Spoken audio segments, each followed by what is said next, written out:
Hey everybody, and welcome back to another exciting episode of Indie Film Cafe. I'm your host, Jonathan Moody, and I got my co-host, Paul A. Presenza, otherwise known as the Moo Cow Moo.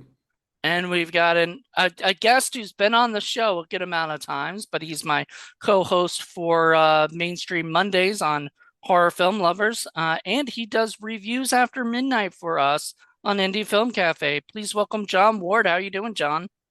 I am fine. And since the type of film that we're reviewing, I used to be known as in seventh and eighth grade as the Holy Cow. Moo! Moo. Wow, that's funny. That's interesting. We'll get into that. Let's talk about that during the show. Or But I gave myself my own nickname of Moo Fistopheles. it didn't stick, did it? No, Sorry. unfortunately. All right. Well, we're going to be talking about a little movie that was made in 2008. It's a film that was direct. Well, we'll get into who directed and all that stuff in a little bit, but we're talking about Sister Wrath, aka None of That, because I know it as None of That. That's how that's the original title for it, and then later, and we'll get into that too.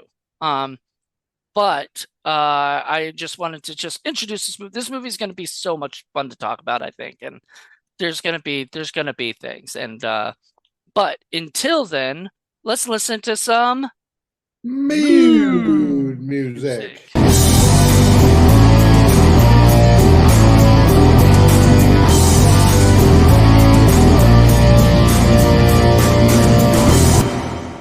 And we are back. Things All and right. stuff happened. What? Things and stuff happened. Things and stuff happen. Generally that would be the time where we would all watch the movie together, but since we're doing it through Zoom, we all watch the movie separately. And this is a movie that you could watch with your friends, I think. Yeah, this would have been a lot more fun if it had been a group. I can understand why you originally wanted to do this in the studio with somebody because I think this would be a lot more. I think it would be a lot of fun with a group. Yeah. But it was on Tubi, and it's one of the only movies that I had on my list that I wanted to do this year that was on Tubi. Hmm. So I figured it was just the easier way. It's been harder to get people still to the studio. Paul's got his group of friends, but I'm really like people are reluctant to come out and do stuff with me. I don't know. Maybe I put them off. I don't know. But You and might have cooties. I maybe. And John Maybe if Ward lives in you Las Vegas, so we can't get him to come out here all of, maybe if you wore a nun outfit, that would bring him in. Yeah, maybe. Sister So Moody. I thought of wearing my priest shirt with the collar and everything on it, but since I already did that for one of our other videos, I thought no. yeah. Damn, I've got one of them too for that project that I don't think is ever going to happen. I bought We'll a have a priest project where outfit. you play a priest, Paul. I We'll make hope so. sure. That's always been one of I my know. things. It's something we'll make sure to do with you. You got to get Father your Moo, money's worth out of it. I know. Seriously. All right. Father Moo, or I could be Moon Senior. All right. So we're gonna go into the background of this film. This film was directed by Richard Griffin, who John Ward may know from him because he just bought a pack of like four movies, or I think it was four movies, yeah, that I showed him about, like Necroville and Splatter Disco and a bunch of Pretty other Dead films. Things. Yes, he did Pretty Dead Things. He's done a few, few projects. We'll get into that. I want to see Atomic Brain Invasion. That sounds It's like a actually heck of on a film. Tubi, and we'll get into that in a second. So, with the script by Richard Griffin and Ted Marr, I know there was a story by someone who helped. I couldn't find it, but there was a story. This was yeah. Anyway, the film was originally a 48-hour film project short that they Oh, made wow. into a feature. So it was basically a fake mock 70s style trailer that you can actually, if you get None of That on DVD, you can purchase, you get the short with it. On Many of the same actors that were on it have either worked with the director Richard Griffin before or continue to work with him after, or both. Mhm. Uh, let's see, it was shot in Cranston, Rhode Island, Fall River, Massachusetts, Pawtucket, Rhode Island, and Providence, Rhode Island. So a lot of Rhode Island shots there. and according to IMDb, the budget was 75,000. I Holy I shit. I don't buy that. I don't think it was that much. I think it was less. Sometimes filmmakers, and John, can correct me if I'm wrong, but a lot of times, indie filmmakers will make the budget higher in order to, and I've talked about this I think before, to make it so that when you go to a distributor, you can possibly get more money, or whatever, or Yeah, make it look like it's bigger. I've been pretty legit on my budgets, but if I did recently check a friend of mine who did a short that we shot in probably less than 2 days, and I think he put something like $5,000, and I'm like, dude, no, this is like $500. Yeah. So it's like, come on, and I know what you're doing, but it's yeah.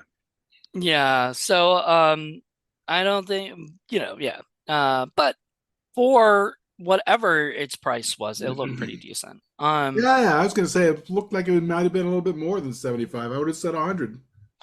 Yeah, so Richard Griffin was the director, co-writer, and co-story. He worked with Ted Marr on the script. The Okay, we'll get into the cast in a little bit after we sort of talk. Let's talk about the story real quick, and it won't be quick because there's actually a lot to discuss here. So first of all, this was your guys' first time watching it.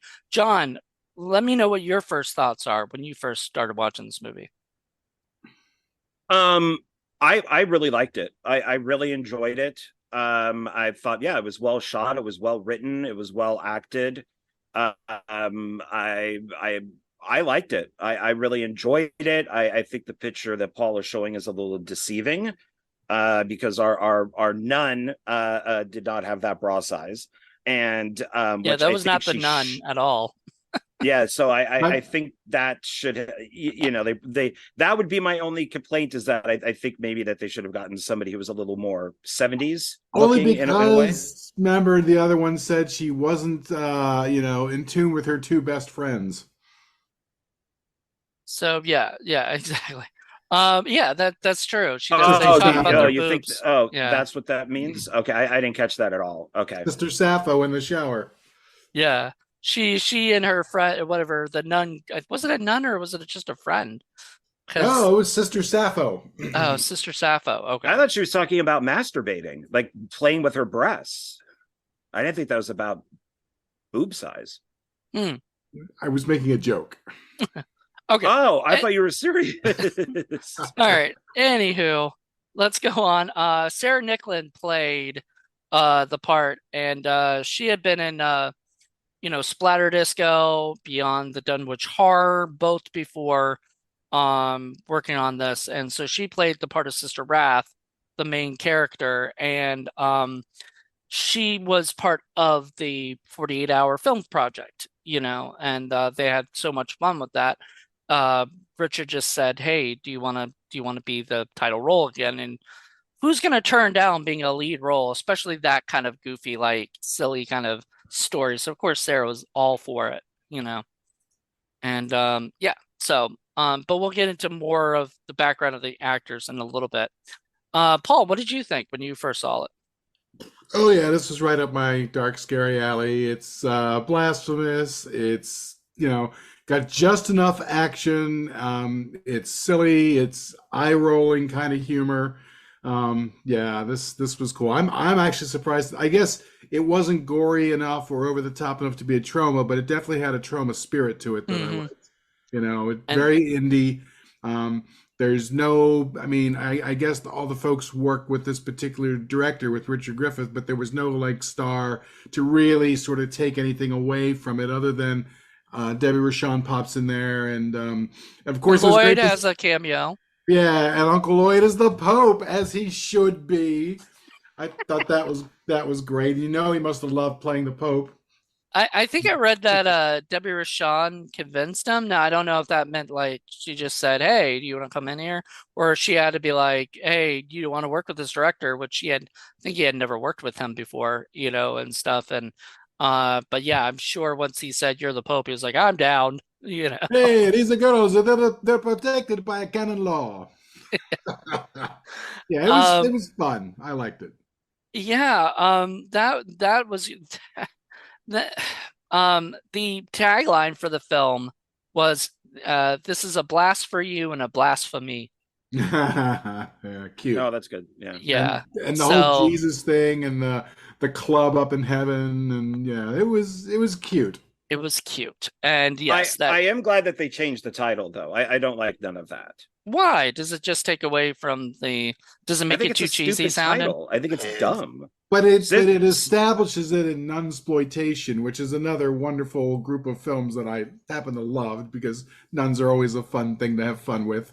Oh yeah, I mean, Sister Wrath, I think is a better title. I mean, one, that's who she is, and there's other sins in there, but it focuses on her. But I think Mm, None of That it's a joke that's been in other movies, Right. So the title. I would not want to watch a movie called None of That, but I will watch a movie called Sister Wrath, nonsense, my friend. which is a movie. Yeah.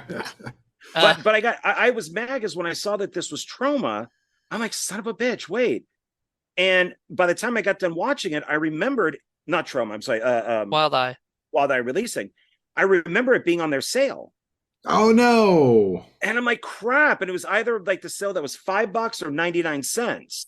Shit. Ooh. And I passed on it because of the opposite of what Paul just said. Is I'm like, oh great, it's another nun going around killing people. Great, yeah. We've had like 20 of those. See, and that's a And shame because if I had seen it and I'd seen none of that, I remember Moody talking about it and I would have grabbed it. But if I had seen it and it said Sister App, I'd have been like, I don't know what that is. And I would have just walked past it. see, and Right. I would have done the opposite. But that Yeah. so now when their sale comes up, I gotta grab it. Both of you Yeah, guys gotta grab yeah, it, you definitely.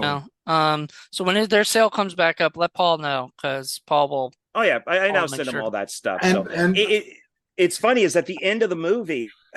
I hate when Tubi does this shit. Is they put up those previews like suggested by as the credits are yeah, going, and then it says 30 seconds, and it's going to go to the main one.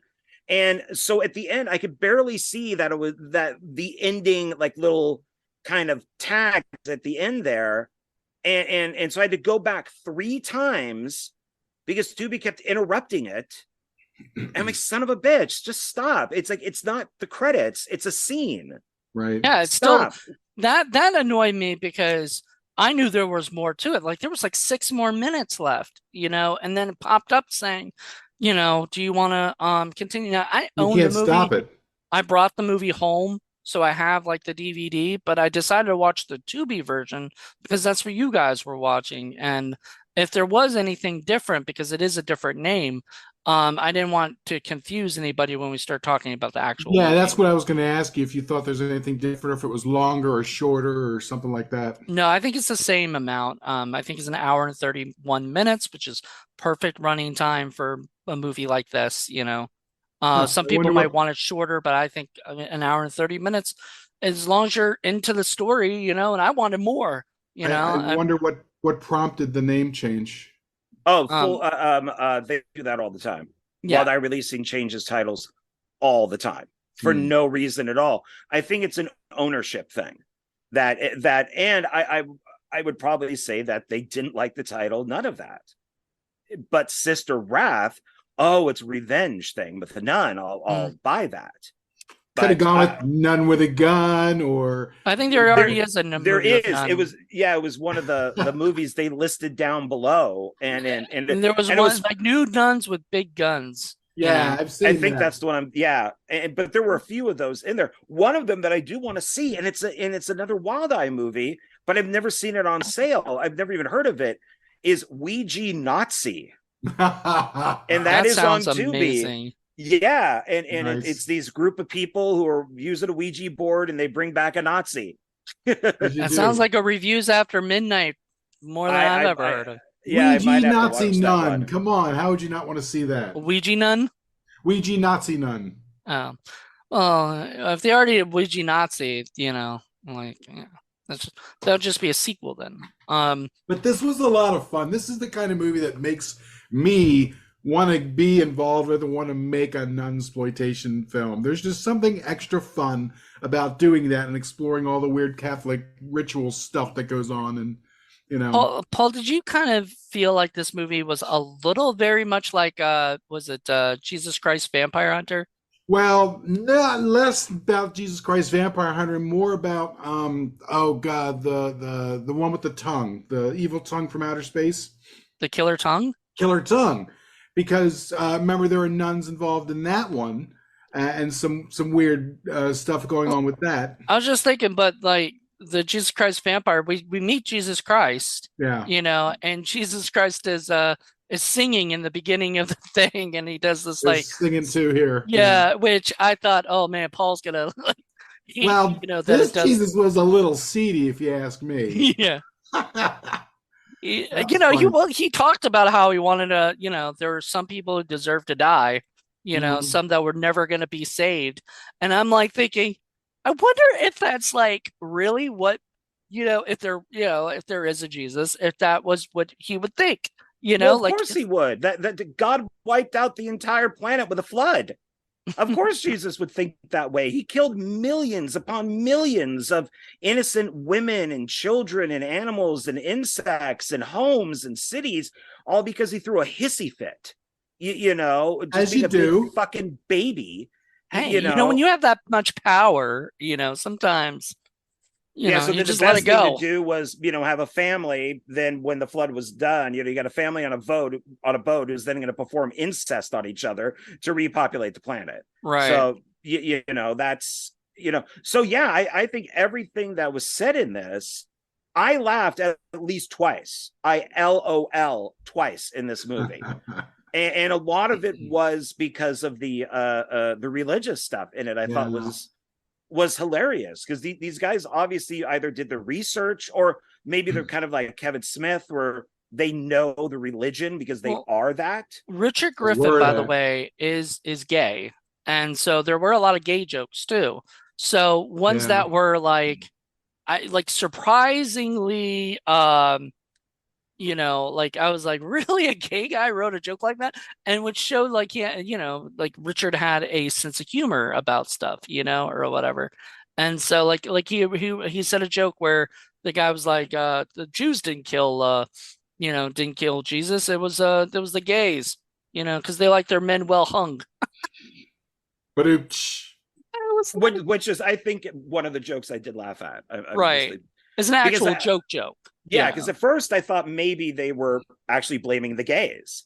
And then I realized, oh no, the guy's telling a joke, and Yeah. it made me right. laugh. So So there's enough to not only offend serious Catholics, but there's enough to offend serious believers of any kind, I suppose. Because you got to offend everyone. yeah, That's when I equal hear somebody opportunity. complain about Monty Python, it's like, no, they made fun of everyone. Right. Mhm. And that's the same thing as a friend of mine who's Jewish doesn't like Family Guy because he thinks Seth MacFarlane is an anti-Semite because of one character.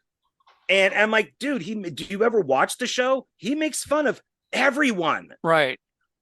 And Yeah. sometimes, and he's not conservative, but sometimes on the shows, the conservatives are right. And Hmm. sometimes they're wrong. And sometimes, the Democrats are right. Sometimes they're wrong. He makes fun of everyone. It's like an You got age to, thing, the younger generation, I just don't understand. I mean, especially some of them canceling Python. Really? Come on, for Christ's sakes, Yeah, grow don't a pair. cancel the Python. Grow a pair. well, how has And Mel Brooks not been canceled? I mean, just look at well, Blazing Well, you Saddles. can't I you saw can't show Blazing Saddles you anywhere. can. It was on Sundance Hmm. channel, I mean, it's not on, TBS or something, but Well, sure, Sundance. That's because Gen Z doesn't go to Sundance. They don't watch that shit. That's for boomers. All they yeah. do is complain and then not support anything. That's the way it is these days. Let's cancel everything and not support anything. Well, anyway, we're not going to get into that. But this was a movie made in 2008. So, like, this was pre everything going where where people were Yeah. happy to be, offending everybody and Happy to nothing. be offended, damn it. I was happy to be offended. I mean, I'm a Christian, as Long you as both know, and I didn't take any offense to any of long as this. I it's just thought it was equal funny, equal opportunity to everyone, and as long as it's clever, and it was a clever film. Now the movie starts out with with the other it was sister crap. Um Sister, not good enough. Yeah, she did not last. Well, I think she was a little bit too presumptuous and tried to do it all on her own, you Yeah, know? yeah. And And that was wasn't a her. very good dancer either. She was not. I That was was really sort of the hoping that funniest was part. not our lead. I I was going like, know. one, she's not good looking enough to be in a strip bar unless maybe it's like Tuesday on at 2 p.m. Oh, and don't be then hating on her like that. that's Jeez. true. It's she. So Sister I didn't Envy, by the way. envy. So Yeah. I'm not. She's just not good looking enough to be in a strip bar, is what I'm saying. Oh, And John and Ward and with his face shaming. that's right. And then I was upset at that scene because it's the only strip bar that doesn't have nudity in it. Oh no, Rob Zombie has strip bars that have no nudity in it because his wife is in it. So Right. it's like, I guess places out there just don't have nudity. Virginia. Virginia, we Yeah. have go-go dancers, basically. We don't have strip bars. Why? What's There's the a few point? strip bars in like Portsmouth or Richmond or, Churchy you people, they know, don't like that. but yeah, we're even though we're technically a blue state, we're very much a red state. And And there's no booze on Sundays. yeah, Oh wow. yeah. We are very yeah, we're very We're like that. So, we're in the northern part of the South, but we're still the South. right. Jeez. I'm See, surprised I had to. Paul like living here. Well, this state is becoming more purple. It's becoming more mixed because, especially where we're at, there's a lot of military folks who come from everywhere, from all over the country, all over the world. So Pardon me. it's very much a mixing bowl. Yeah, But if you go out in the rural sections of Virginia, it's very different. It's a lot more conservative. exactly. Well, So, I guess that's why they say on some strip bars like full nudity. right. I've only been to a few strip bars in my Right, like life, in but it's Jersey. Jersey is full nudity. You go out there and they can take off pretty much everything, and they do. Well, But it's not like that in like Philadelphia, where you can only go to like topless and that's it. interesting. so Okay. yeah, so the first girl that was dancing was in pasties or whatever. And Yeah. then the next girl, and I wonder if that's a Rhode Island thing for real, of like maybe they could not have her like It's naked it's or could whatever. be, and I can understand Mr. Ward being a little weird about that because he's from Vegas, and in Vegas, shit, anything goes. I would expect. Right. In I Vegas, have, when I drive to work, I'm on the freeway, and there's a sign that is right at freeway, like right above the freeway, for Little Darlings. And Mhm. it's digital, and they put up pictures of the woman and gives her name, and they say, that they're performing during these dates. And it's just like, you can't help, if you're a guy, to look at that, because they're all beautiful women. Mhm. hmm At least according to And the sign they are. and But even it in Vegas, you can go outside of Vegas in places like Pahrump, where they have all the little ranches, quote unquote, and it gets even more crazy. Yeah. yeah. Yeah. Those are what is it? The basically hookers, and stuff. But anyway, The Bunny Ranch and places like that. Bunny Chicken Ranch. ranch, Yeah. cow Uh ranch, what was our ranch? We had a ranch, something Cheetah Ranch, cheetah. Yeah. Well, I will say the one thing that did annoy me also with the strip scene is, I don't, and I get what they were doing, is somebody fully clothed like the nun.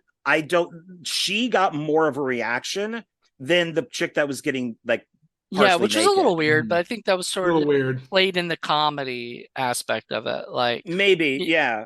you know, um, so anyway, we got we just started this story. So basically this nun comes in, starts shooting everybody, almost kills everybody until she is killed by Kabruchi, who is the main Cockroaching. who's the main well, one of the main villains. There's a couple main villains. He's Italian. Yeah, he's the mob, he's the leader of the mob, basically. And whatnot. So he kills the sister, and then we find out about the Order of the Black Habit, which is this group of nuns who are also run by I guess ministers and other people, fathers, and whatnot. Ultimately, the Vatican. They're like Yeah. a secret society of assassin nuns, which I love. Supernatural assassin I nuns. love that idea. And Yeah. by Well, the yeah, way, they look just like Paul's picture. That's what they yeah, look like when they go out to kill and somebody. Sister Wrath could have also been called Sister Potty Mouth too. By the way,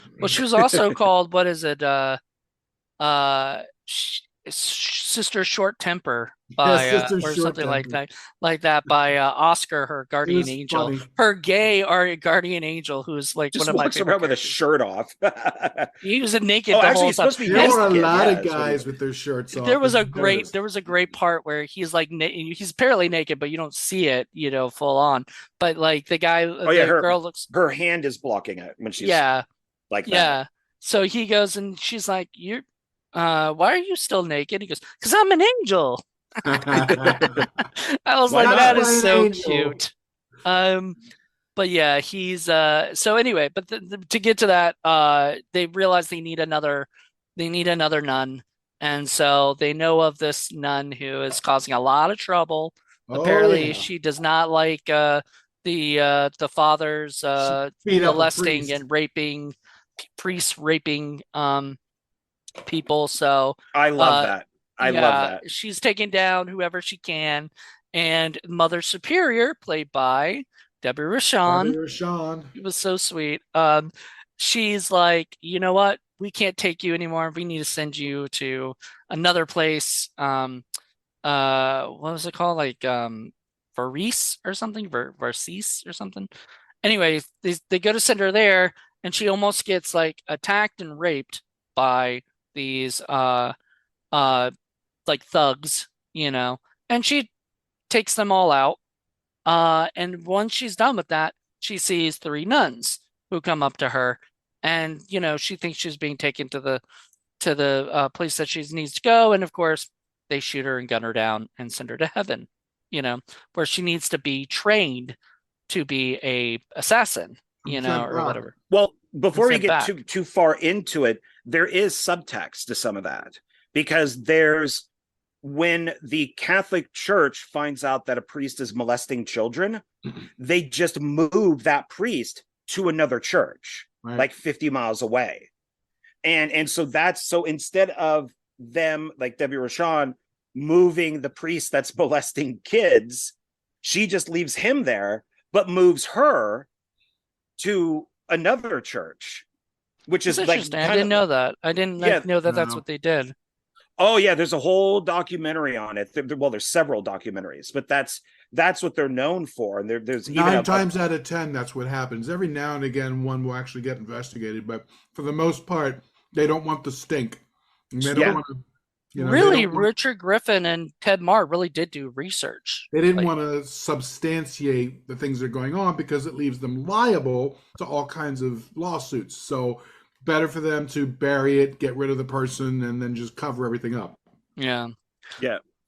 So she gets sent to heaven where she meets the kid. Well, she meets Oscar, her guardian angel, who's out for a pack of smokes instead of Thanks, saving her Oscar. life. What? Thank you. What? I said, thanks, Oscar. Yeah.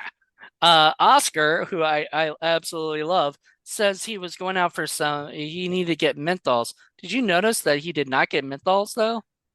He got lights. That was an actual goof in the movie. Continuity. I Yeah. did notice that. I was wondering if it was just, I don't know, just he just smokes different cigarettes, but yeah, he made such a big deal out of menthol. Yeah, he made a big deal out of menthol, and then when Because he's an Jesus, which angel. I thought Paul would love, because Paul does not like smoking, so Paul would love this whole thing of Jesus, like, getting rid of the pack of cigarettes and said, "Hey, you can't have that up here."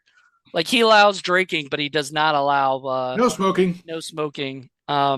Which I'm like, I mean, once you're an angel or once you're dead, I mean, does it really matter? It's not gonna hurt your lungs, anymore. So, like, I don't know. I mean, it makes sense to me. Why not have a strip bar up in heaven too? I mean, we're all dead, right? It's Right, we're heaven, right? all having fun, all right, trying to have Heaven. fun. So they end up so they end up she ends up meeting Jesus. They do that song, Sister Sister, which was pretty fun. It's a And good song. yeah, it's a good song, catchy. And then she meets Jesus, and Jesus basically tells her what's going on and that she needs to be trained by Gandhi, which I thought was And great. tell me Gandhi didn't look a little bit like the nose from Corn Man. A little bit, yeah, a little Yeah, bit. that's what I kept thinking when I saw him. It was funny. Yeah. So then Gandhi ended up training her and shocking her with a cattle prod. So every time she didn't do anything right. And his explanation is because he was the master of fighting without actually fighting, that made him the expert on the best martial arts. Just so Well, yeah, well, and the two people, was it her? Was it Gandhi? The two people that were no. That's later. Well, I'll bring that up later. but But who?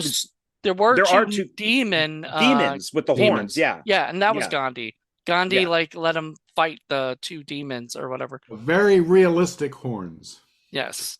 And they go in and fight her, and she at first she's like getting her butt kicked, but then she gets the power, and the idea was like the more she fought or something, the more she fought back, the better, the more she would learn of her style, apparently. So I thought that was a pretty interesting thing. And Well, so it's funny because it's the training isn't really training. You know, she doesn't actually taught anything. It's more like, you know, transubstantiation. Okay, it doesn't really change from wine into blood or blood into wine or wafer into body or whatever the hell. She doesn't just go from being a nun to being a badass, you know, mm, ass kicker, but it happens like magically because God wants it to happen, and so that's what Well, happens. they're spoofing the Matrix, you Yeah. know. So yeah.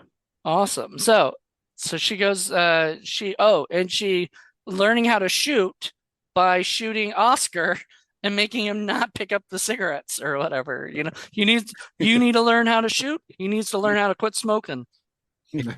That was great. So later Jesus sends her back. Notice they call her, you know, he has her call her husband. I do Yeah, that believe, was weird. nope, I do believe there was a reason for that. They were actually married. Both Sarah Nicklin and Michael Reed, who plays Jesus, were actually married or getting married at that time. And so I think that was the joke on both of them, you know, like, oh, you're my husband, you know, right? Kind of thing. But like, yeah, it was a little weird to have her call him the husband, but I think it was an inside joke. So So, Yeah, you could be right. I took it just as a cult thing, that these cult leaders always want that name. Like you're not supposed to call them Ted. well, You know, they're he, supposed to be yeah, known as and the prophet or the and husband or the father, something yeah, like there's that. this myth out there that nuns marry Jesus, that's their thing instead of marrying other people. That's not really how it's done. and if you look at Michael Reed's version of Jesus, he kind of looks a little like Charlie Manson, you know. So maybe there is something with that. I don't know. I should have listened to the commentary. I just didn't have time last night and stuff. And so anyway, so we get back to Earth and she meets the other sisters and the new Mother Superior and the two priests were helping. And one of them's name's Thomas and he keeps peeping on them, so he's a peeping Tom, Of course, you He's a know. really young guy, like a Porky's type guy. Yeah, exactly. gotta have the Porky's guy. And Sister Lust, I had a feeling Paul would love Oh because yeah, she was like Foxy Brown. Like that was she was like a cutie pie. I'm yeah, sorry. yeah, she was adorable. I absolutely loved her, and I loved her attitude. I loved like the first second you see her, you know she's Hmm. Sister Lust because she's The big Yowza. fro. yeah, and she's talking about Sister the Snuggle Bunny. sausages and the the priest is like, "Do you want it in your bun?" And he realizes, "Oops, but I just oh Anytime you want to learn about this, you come. You know where to come. yeah." So yes, there's a lot of like little sex jokes with her. Your sister Gluttony, who I absolutely adored too. She drinks, she eats too much, she everything she does in succession, you know, too Eats at the much. wrong moments. Yeah, where she'll be eating, they'll look over and go, "Hey." She's like, "What?" When they're trying to sneak by somebody, she's eating chips. Yeah, like too As you loud. do. Well, I mean, Paul would love that role. Which I thought of Ghostbusters 2016, because one of the characters is always eating. It's product garbage placement stuff. Mhm. And there's absolutely no reason for her to be eating, and it's mostly chips. And then she does like the ad line for whatever that chip is. Oh And it's like, this God. is fucking annoying. Why are you doing this? But then in a film like this, where she's supposed to be gluttony and she's supposed to be eating, and anybody, of course, who's seen Seven or knows the Seven Deadly Sins and stuff, you would get the joke that she's always eating. Yeah, it's more of a And character thing. Yeah, so it makes sense for her to always be eating. It's kind of like Landsman from The Wire, the large, heavy detective. He's always eating something too. I mean, he's always stuffing his face. So yeah. Yeah. So, all right. So then, what is it? So then they meet with each other. They realize that, like, she finds out that basically they're there to take down this, the mob, or whatever, all the mob people. So they go out looking. We forgot to mention we met Mama Rizzo, who was like the head of the mob, who's played by a guy, dressed in drag. Yeah. Well, that goes back to Python, and so it's sorry, conservatives, but guys in drag are funny. I thought it was he was hilarious. Can't show this movie now in Tennessee. All the Python guys, whenever they dressed in drag, especially like John Cleese or Graham Chappell, were hilarious. And then the guys who dressed in drag in this, especially as nuns, I thought were funny. Yeah. And it's funny. It's just it's not in like a put down type of way, but it's just seeing guys dressed in drag is funny. It's ridiculous. Because they don't look like the Mama Rizzo did not look like a woman. Right. I mean, I think it was intentionally meant not to, because even his boobs were like just sticking right out, like right into the camera. They weren't trying to make obvious, breasts for him. The thing of it is that women can wear men's clothes and get away with it because it doesn't really look that bad. In fact, a lot of times it looks fairly sexy, but men wearing men's clothes, it's not really made for their bodies and it just looks ridiculous. And so you either laugh. So it's funny. And, there's people like Randall Malone who would do stuff like that. He would play females because he had no problem doing that, and this guy kind of reminded me of Randall Malone. And I absolutely love that. Like, considering like Jeff Dylan Graham was in Beyond the Dunwich Horror, which is the second or third Dunwich Horror movie I've seen and I love. I think that Richard Griffin is just great with people. I'm surprised they didn't get Randall Malone for that role, but I'm very happy for this guy. Or Divine. He would have been nice if Divine were still alive. When did Divine die? Was it the 90s? Yeah. Oh, yeah. I don't remember exactly. But see, that's it. Like those kind of roles are for like people like Divine, and stuff. And people love doing that, by the way, So then anyway, they go after the mob and there's a lot of other stuff. It would probably take us all day to like explain this whole, well, probably not all day, but like more than the, half hour or so we have left of the show to kind of go into it. But they go down to take down the mob. There's a lot of stuff. We'll probably talk about specific scenes, in a bit, but they end up actually getting arrested after taking down the mob. And skipping to the end. Sorry, everybody. They get arrested by these cops who are just doing their job, which, I mean, literally, if there was a vigilante nun going around killing everybody, they would still have to be under arrest for killing all those people. They can't just be like, we'll let you go because these are bad guys, that's, so they get arrested. And then the Pope comes, that's Lloyd Kaufman, and says, you're free. Basically they're free because they've done the Lord's work and stuff. And so then they get freed. After the bit, there was a bad priest comes to attack her again. I guess he didn't die, or did he come back he came back as a demon, I guess. Sent back from hell. Well, let people know he's the older priest that is working with the nuns. Yes. And he betrays them because we find out earlier on from the mob that they have a man inside. Yes, exactly. So they yeah, so they go she had killed I thought they had killed him before, but I guess not, you know? And so or whatnot. Maybe he came back, but he comes back to attack her one last time. She's not afraid to die, is what she says. And she like they both blow up, but he gets sent to heaven and she goes to hell.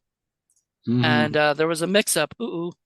And that sets up for, I guess, if they had wanted to do a sequel, it would have been Sister Wrath killing everybody in hell, like getting rid of hell, which I thought was pretty cool. But this did not get a sequel. I almost don't think any Richard Griffin movies ever got a sequel. He just kept making something new and different like each time.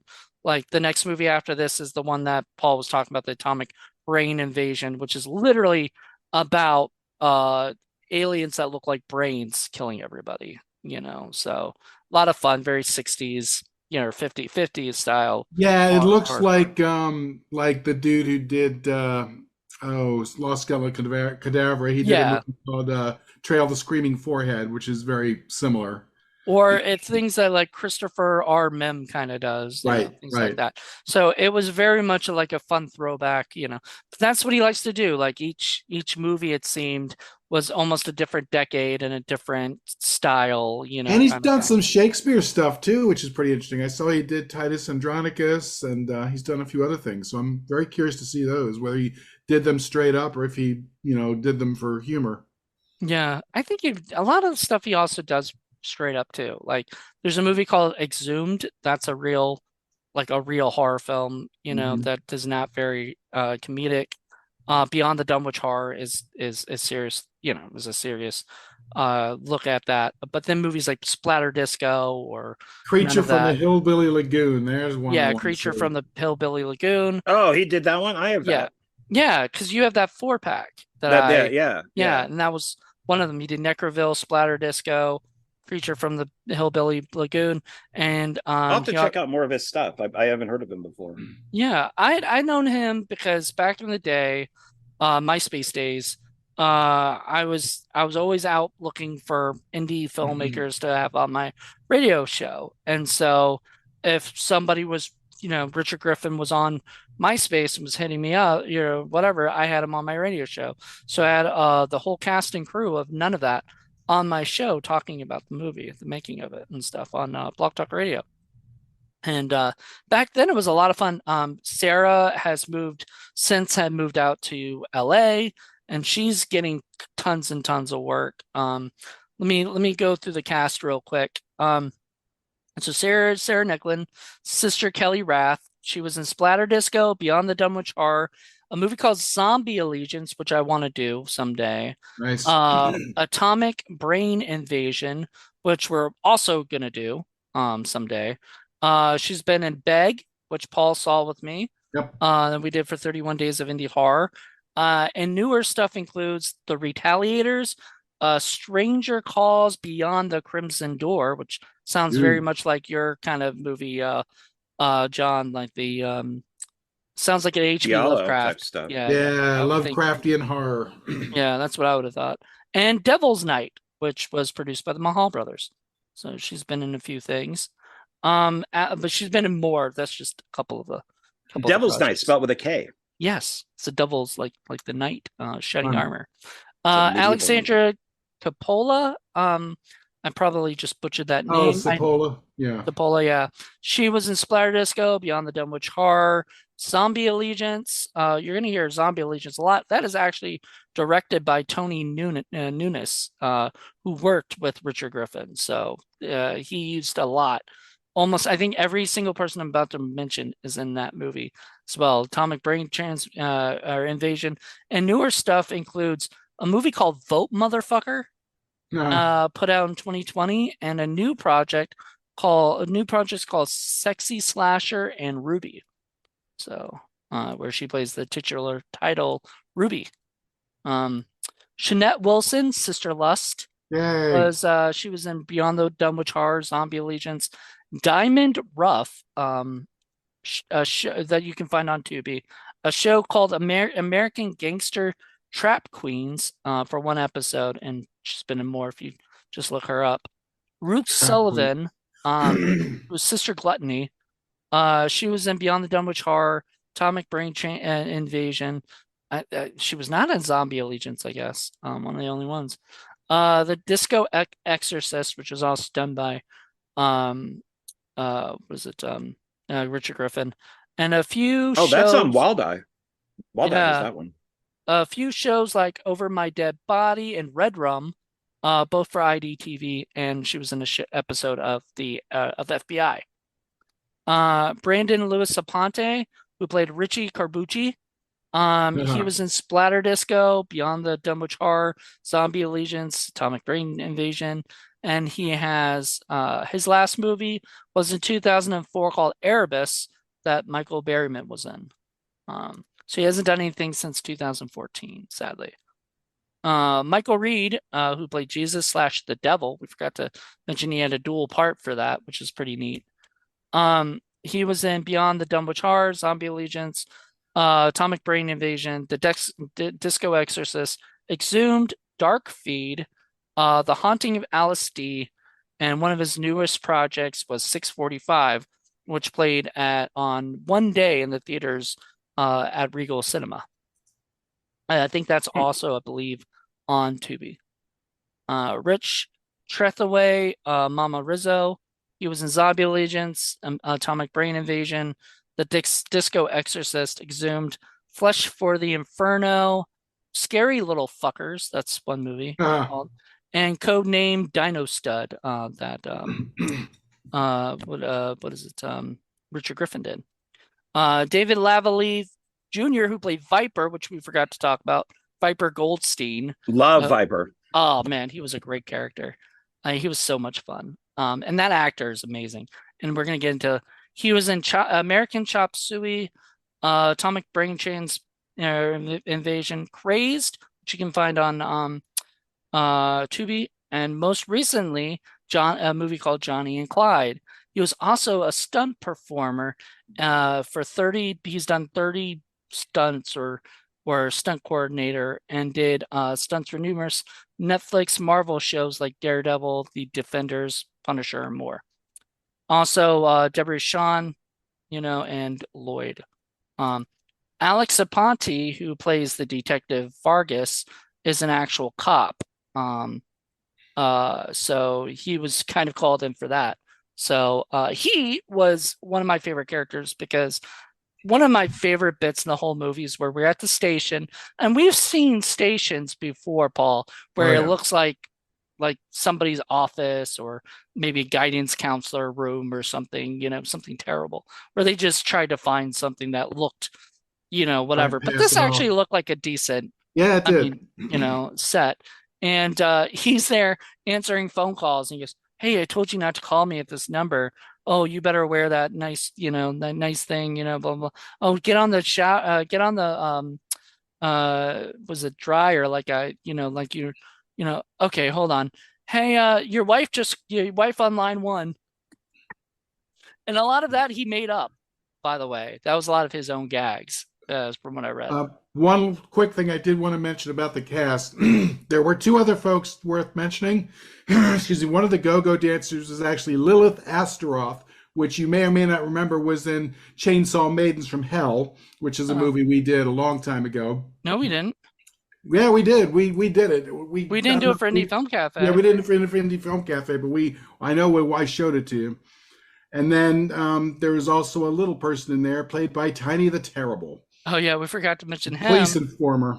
Yeah, who comes in at the end when after they tell you to keep watching or whatever, Mm. or to go to the next one. But yeah, which I was afraid, Paul. I was afraid you're going to turn it off after like or whatever, and glad you didn't. But Mm-mm. you saw all that because yes, there's a little person in the movie, and he just comes in and just like nails on the guy, and that's his own bit. He's like, I guess the bad cop kind of thing, Yeah, you yeah. know.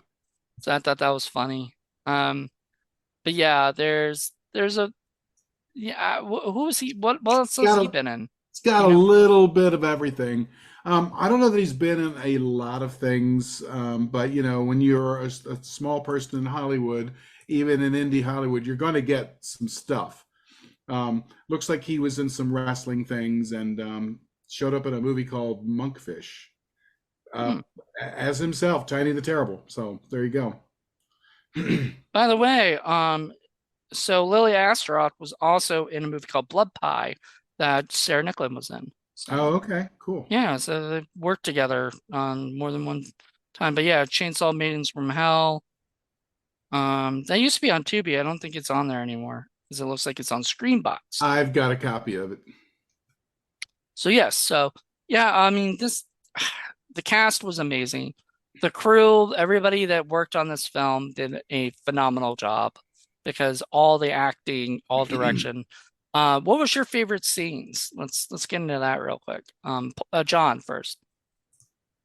The Nun Bar, Yeah, Bar none. Bar Nun. Yeah. bar Yes. none. That was one of the best like titles for it. And you had to have a password to get in.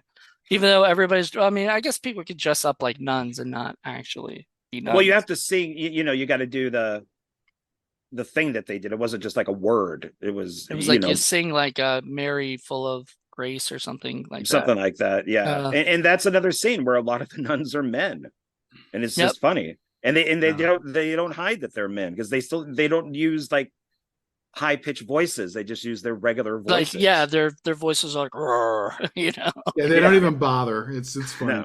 Yeah, which I thought was yeah. So to go back to what Paul was saying before, this movie was cute, like Yeah. it had moments where they were just you could tell they had a shoestring budget. I was reading some of the reviews, and some of the reviews just didn't get this movie. Maybe they were expecting it to be a bigger, budgeted movie or something. But like some of the reviews just were talking about how, this movie must have been made by high school students. And I'm like, no, they were made by low budget independent No, no. No, filmmakers not who at all. were, You should you be know, reviewing movies. yeah, but Yeah, because That you guy look shouldn't be at it, reviewing movies. yeah, and the production values, like you said, were low budget, but they weren't bad. You could see everything, you could hear everything. For the most part, the sets all looked believable. Even the guns looked mostly believable. Costuming wasn't really a problem because that's one of the good things about doing nun stuff and priest gear is that that's pretty cheap and easy to get. You know, the demons and otherworldly things. I mean, they looked decent enough. But there was nothing horrible about it. There was nobody. There was nothing that I could think of where I was like, man, I wish the camera had been better or the lighting had been better. And even some of the music I thought was pretty good. So yeah. for a I don't want to call it micro budget, but for a small budget film, I thought they did a pretty good job. Paul, what was your favorite scenes? Yeah, I was going to say the bar none too. I mean, that was just priceless because if you had a real bar none, I'd go there. Well, You you couldn't go there because you're know, not. I'd try to go there. I used to be an altar boy, damn it, so that should count for something. Well, she in Bar None, they had the joke of like, how do you get a nun pregnant? You tell her she's an altar boy, Yeah. you know. And I thought, man, I But don't. They had a Yeah. bunch of those type of jokes. I So. There were some know. zingers. There were some serious zingers. They were really Well, trying in to the be bar offensive. in Bar None, they I won't say who it is, so I don't give it away, but there were the two characters, and there's a bomb. And when the nuns turn, they have eye makeup on. And Right. and it's a setup. So you only need to show your back. You don't have to put makeup and everything on. Because Right. when and I thought it was funny that they did.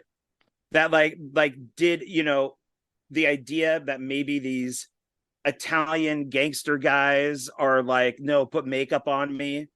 No, let's get the eyeshadow and all that stuff. That'll help there's- them pass. Right. Yeah, because it's just there's no reason for them to turn and have makeup on, except for to give it a laugh. So I thought that was kind of funny because it's just like, no, you would just turn without makeup on because now you're revealed. What Right. would have been funny is if the three of us had dressed up like nuns for this Zoom Yeah. podcast. That would have been funny. I don't have a Well, nun Paul, outfit, sadly. well, Paul and I could have gone as priest, I so know. I would have we been got the the get up odd for man that. out there. I don't even have a priest outfit. What's wrong with me, man? So Oh I need to you buy man, these things. you have none of that. none of that. There you go. See, and you're telling me the title is bad, but like, you're still using the joke, which was used 3 or 4 times in the movie, Mm. So like, I think that's really what they were trying to. Title didn't bother me. Yeah, the title didn't bother me. I liked the title, and I thought it felt perfect for this type of movie. Yeah. Yeah, and Viper Goldstein, I mean, the fact that he was just a Jewish boxer, I guess, that just hates on every, all nuns and people, whatnot. So, I mean, But tell me this didn't have a real trauma feel to it. I mean, I initially thought, that when I saw Wild Eye, I was a little surprised. And as I went through it, I'm like, man, are we sure Trauma didn't just make this or finance it and then Wild Eye bought the distribution rights or something? Because it felt very trauma-like. well, see, that's the thing. So, first of all, it has Debbie and it has Lloyd, who are both Right. trauma people. And it has a very trauma feel. I'm very glad it didn't go to trauma, just because trauma's very terrible with their like marketing and with their uh just with their products, like I feel like Wild Eye cares a little bit more about the projects, They want to sell more. That's why they're more, out of it. yeah. And they're able to get plays like Trauma can't even get it into like their stuff into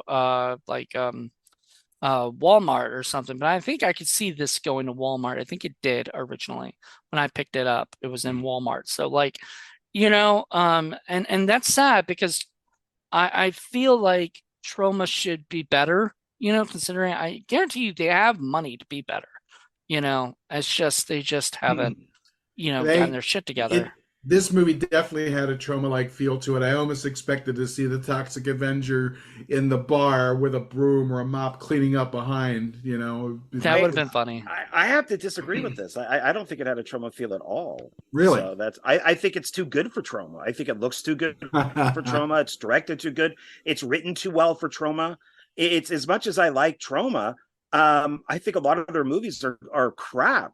Well, I mean, I was excited. I met Lloyd Kaufman out here, and they had a screening of Tromeo and Juliet. Oh I yeah. fucking hate that movie. Oh, It's it was a awful. great movie. we Come love It it. is so boring. Oh my on. god, nothing happens in that film. It is so dull, and I kept dozing off, and it was just like, God, this is awful.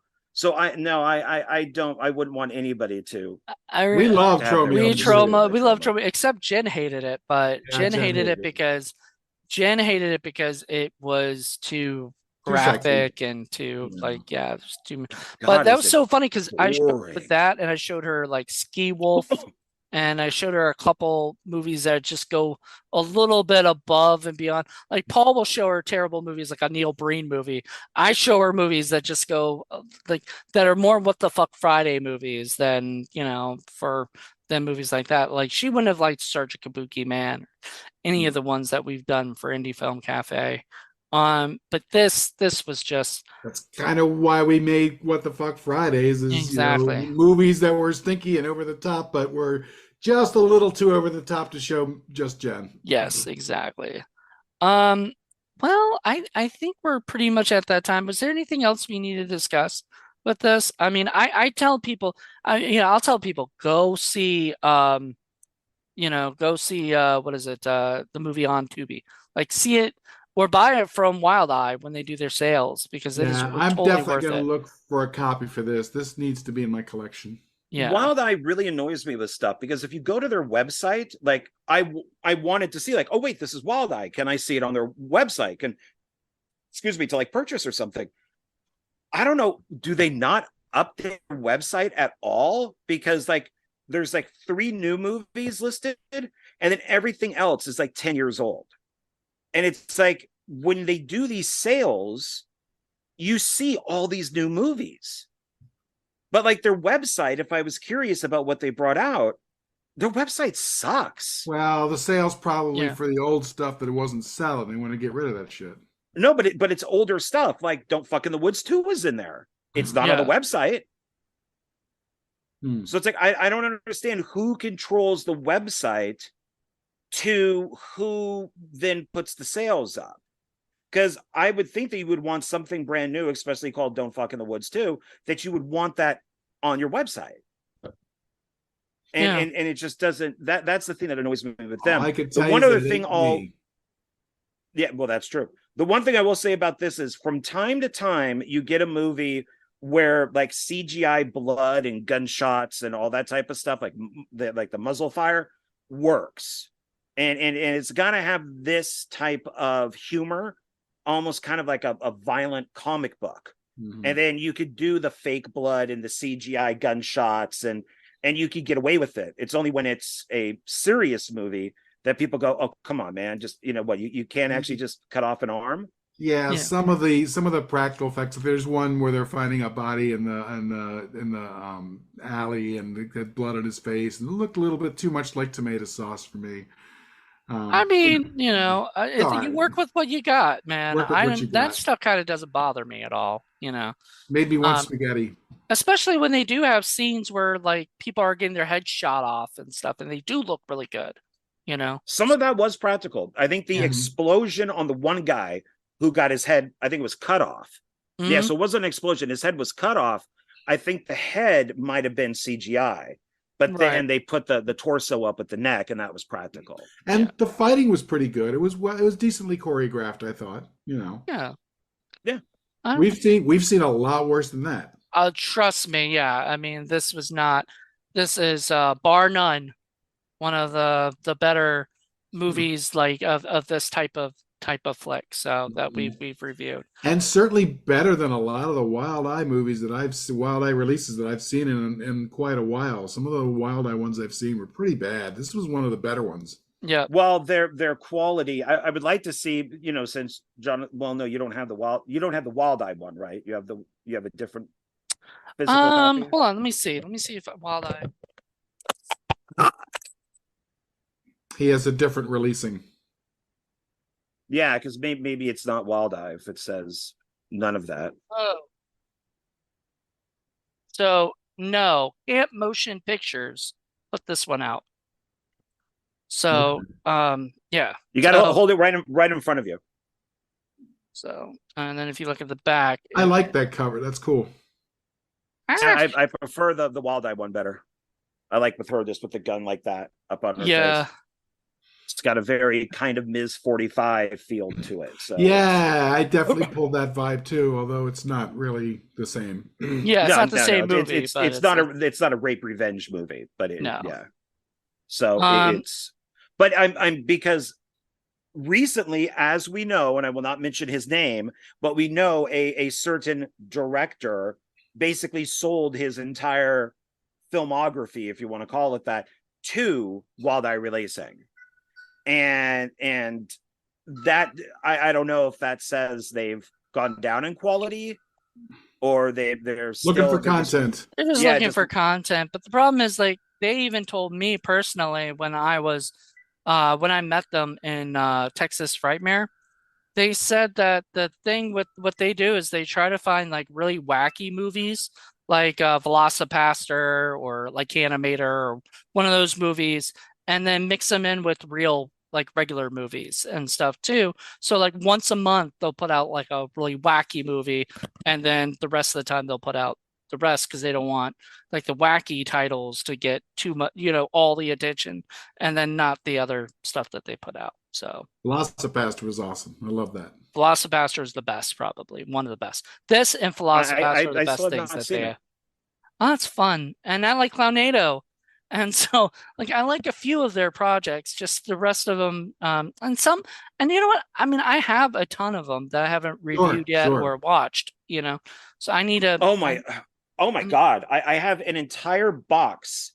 It was like a box that held like 24 rolls of toilet paper. I got it at work. So this box is massive. It is packed with Wild Eye Releasing Yeah, videos we because got a they have bunch. those. yeah, the 99-cent sale, then like the $2 sale and the $5 A sale. lot of them show up at the Dollar Tree. We gotta do like Yeah, more and while I review things, or something like a whole yeah, I think show out just of on that. Wild just Eye Wednesday. That's already been done like a million times though Yeah. on YouTube. well, I don't there's want to one call it guy that, that's but on the Wild Eye YouTube channel, and he basically, the camera's like looking straight down, and he just slides the box to it in the like the middle of the frame, and you don't see him at all, and he just kind of flips it and he opens it and he does a review, and that's on the actual channel for Wild Eye Releasing, and it is called Wild Eye, like Wednesdays. yeah. So it's I have way too many other movies, which is why I thought maybe I owned this, but forgot. And I looked through Mhm. everything, and I don't. So yeah, that's definitely a purchase for me. So So have we Well, reached that time where we need to start yeah. talking about Yes, scores? we do. And just so you know, I don't know if you guys have been hearing it, but my niece brought over her baby, and the baby's crying like mad. So if you guys don't hear that, haven't that's heard it at good. all. No. So, I thought it was my soul weeping again. Oh, well, it's not because of this movie, I don't think. So, No, I don't think Paul, so. please explain to us what the stinkometer is. So we are going to score our film on a 1 to 10 scale, by which the lower the number, the better the film, and the higher the number, the more stink. Although we do love our stinky movies, usually the numbers that go higher indicate that there are serious problems with the film, things you can't see, hear, or understand. Things of that nature, bad acting, bad directing, all that kind of stuff. And then we total up our scores, and then we see where on the ladder of stink that movie happens to fall. And if it happens to get into the 30s or even above, 30 pluses, that's when you know that the movie has ascended to stinky heaven, up there with the other saints of stinkdom, like Neil Breen and David the Rock Nelson and folks This like that. this feels like it's like, stinky heaven, and we're talking about a movie where people actually do go to heaven. It's kind of funny. Mm. But no, this I don't believe this will be anywhere near there, in my opinion. At least not for me. So, given that said, Paul, what do you say? This is a 3.5 for me. There's a little bit of stink to it because of the low budget, and it definitely goes over the top, but it was very well done. I had a lot of fun with it, and I think that the attitude that the movie does is right for the film. It's got a little slow parts in it a few times. I kind of found myself wishing there was a little bit more action in some of the connector scenes. But overall, I thought it was a lot of fun, and I'm glad that I got to check it out. So 3.5 for me. All right, how about you, John? um, I would go with a 3. Yeah. Okay. And my only reason for that, I think, is I was going to say 2, but I Right. think near the end, because it's 90 minutes, and I've always said on my videos that independent stuff should be like 70 minutes, 80 minutes. I was towards the end kind of clicking it to see how much time we had left, even though I was enjoying it and all that. A lot of it went by very quickly, Yeah. but as I got to the end, I was like, okay, how much time do I have left?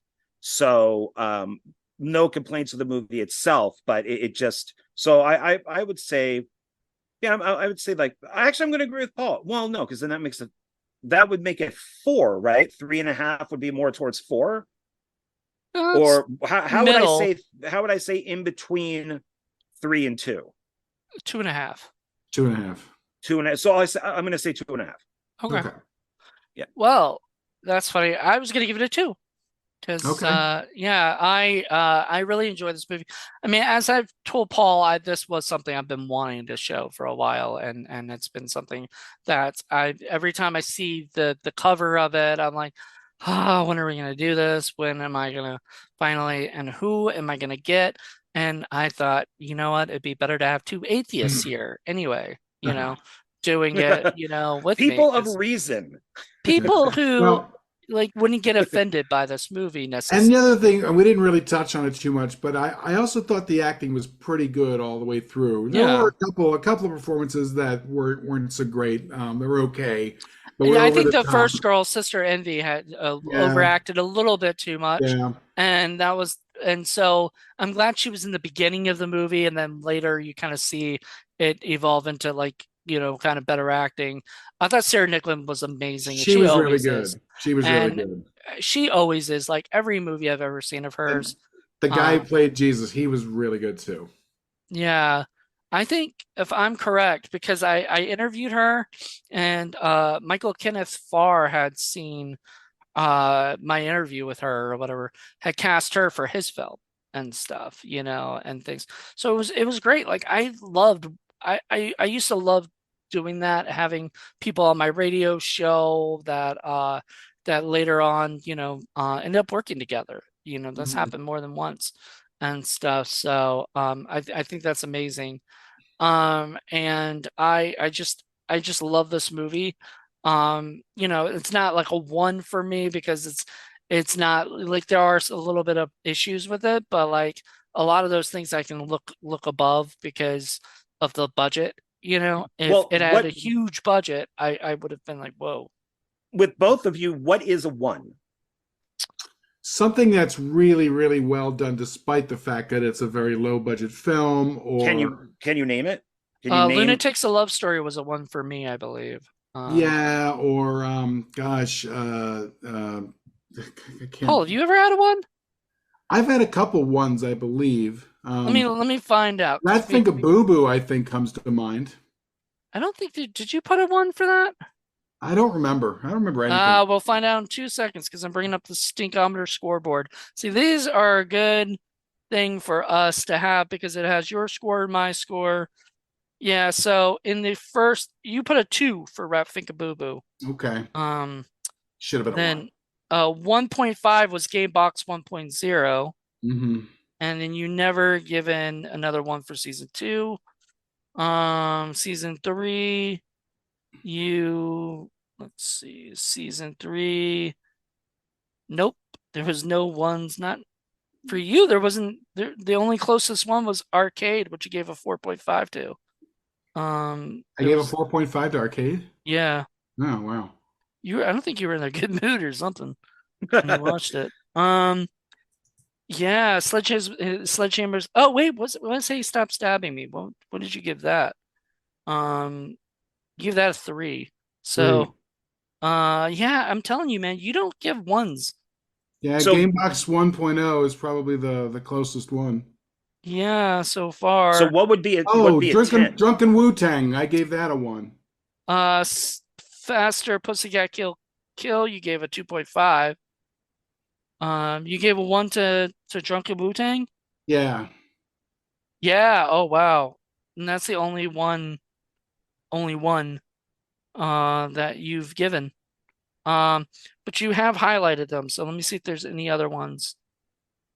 What about a 10? What will your guys' 10? Oh, I got a bunch of tens. Name one. Fateful Findings, Hard Oh, Rock that's Zombies, Twisted Pair, Creeping Terror, Hanneman and the Five Riders, Curse of the Mummy Cat, Alien Beasts, Get Creeping Even, Terror. Killer Biker Chicks, Miss Werewolf got a 10 plus, Turkish Star Wars, Die Hard Dracula, Geek Maggot Bingo, Marina Monsters, Maridonia, Blind Ghost, Angel's Descent, and Queen Zuzu Queen of the Monsters. They all got 10s. Okay, what about you, Jonathan? What got a 10 from you? Oh God. Let me look. So for tens, Twisted was it Fateful Findings. It's my first 10. My next 10 was Fungicide. Fungicide. Ah, Yeah, but you would have love that gave it a movie. 9.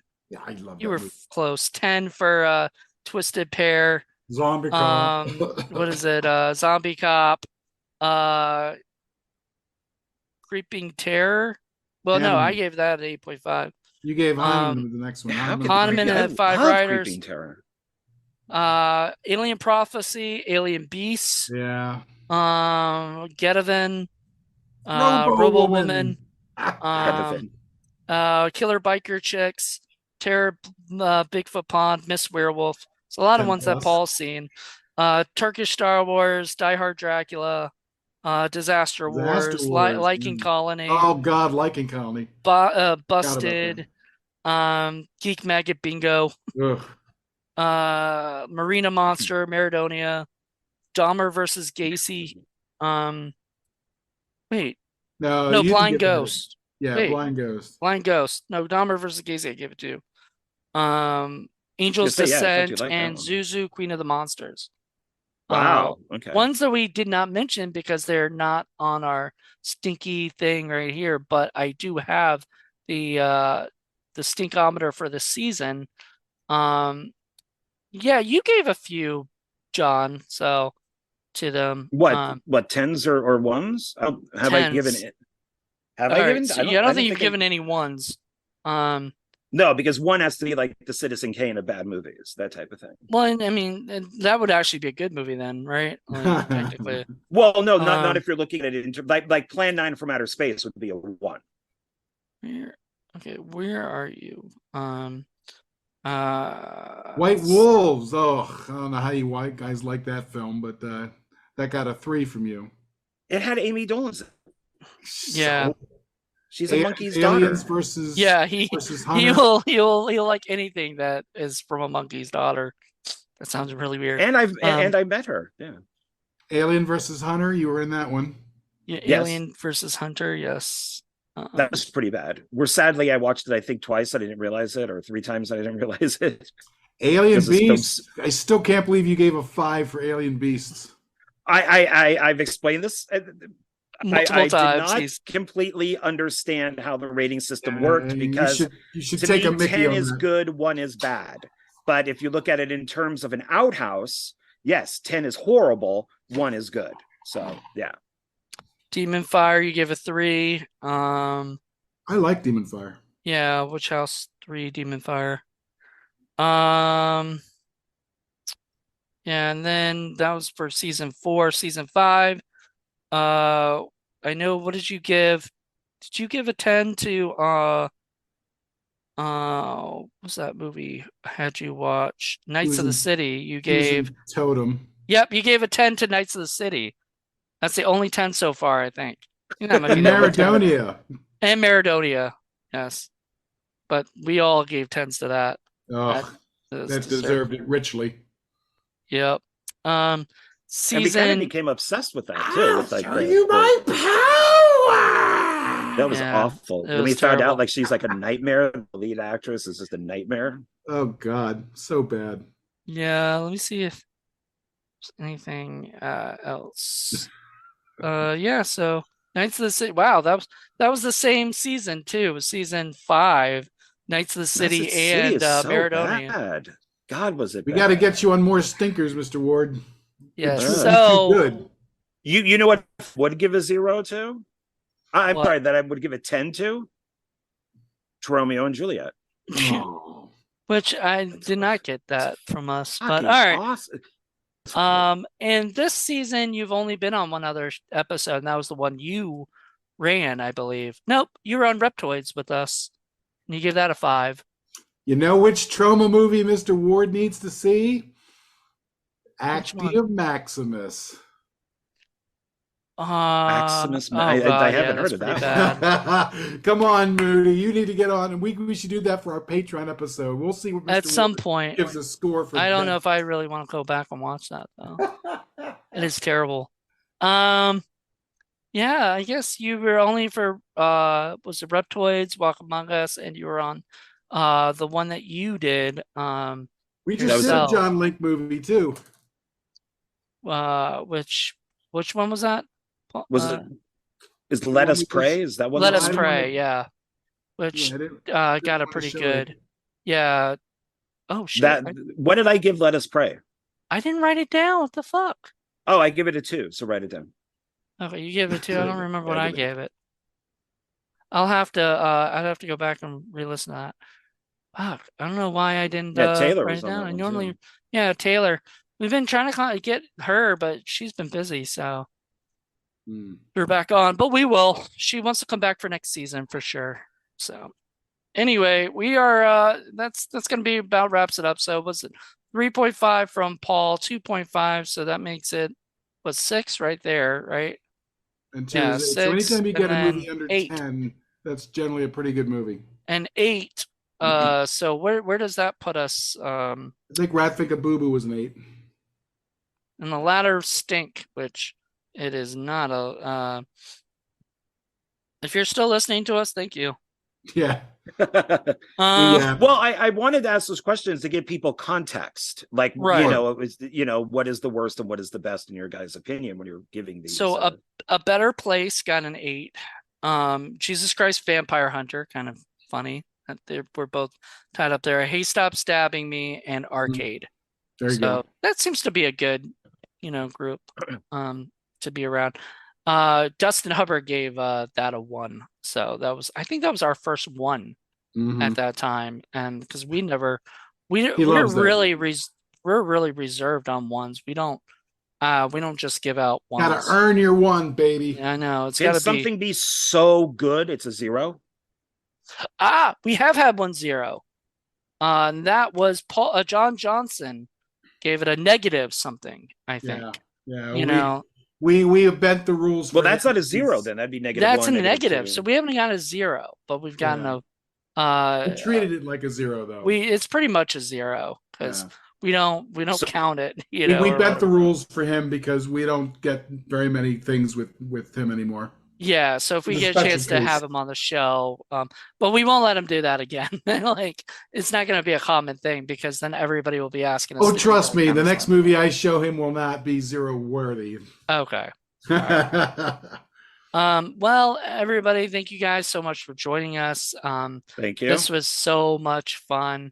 There you go. We will be back probably next week. I don't know. I don't know the schedule right now because everything's so out of whack right now. I know we'd have to be back. So it's going to be one of mine or one of Paul's. We'll see. Something like that. Yeah, this whole scheduling is kind of all over the place. So we're kind of reviewing things. I think this will be in July that this comes out. So it's July or August. So we'll see. Have to consult the monkey. I know.